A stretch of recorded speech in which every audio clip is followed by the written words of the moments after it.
میرا گھر بن رہا تھا تو بڑی دیر 20 سال کی بات ہے، تو بڑی گرمی تھی دوپہر میں، جولائی کا مہینہ تھا، اور ایک مزدور باقی بھی کام کر رہے تھے. ایک مزدور میں دیکھا دور سے تو وہ اس کی قمیض پسینہ پسینہ ہوئی تھی، باقی ریسٹ کرتے تھے، پانی پیتے تھے، وہ مسلسل کام کرتا گیا. میں نے جب کام ختم ہوا اس کے بعد میں نے اس کے پاس آیا، میں نے کہا دیکھو، اس کو میں نے کوئی پیسے دیے، میں نے کہا میں بڑا آج متاثر ہوا ہوں کہ تمہاری جس طرح تم نے کام کیا. اس نے میرے پیسے پکڑ لیے، اس نے واپس کر دیے. کہتا ہے جس کے لیے میں مزدوری کر رہا ہوں اس کے پیسے مجھے ملتے ہیں، اس کے لیے میں نے کام نہیں کیا. اب ہوا کیا، اس آدمی تھا مزدور، میرے دل میں اس کی عزت کدھر سے کدھر چلی گئی.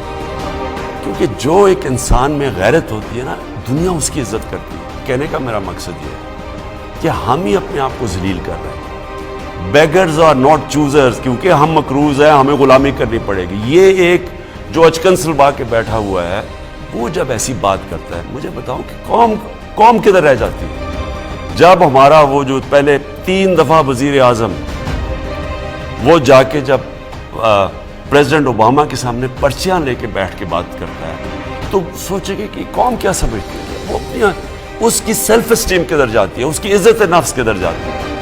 تو دیکھیں، ہم اس لیڈر کے ساتھ ہیں، ہم نبی صلی اللہ علیہ وسلم، جنہوں نے ہمیں دنیا کی تاریخ میں کبھی اس طرح کا کوئی لیڈر نہیں آیا. اور میں اس لیے اپنی قوم کو، نوجوانوں کو سیرت نبی پر پڑھانا چاہتا ہوں.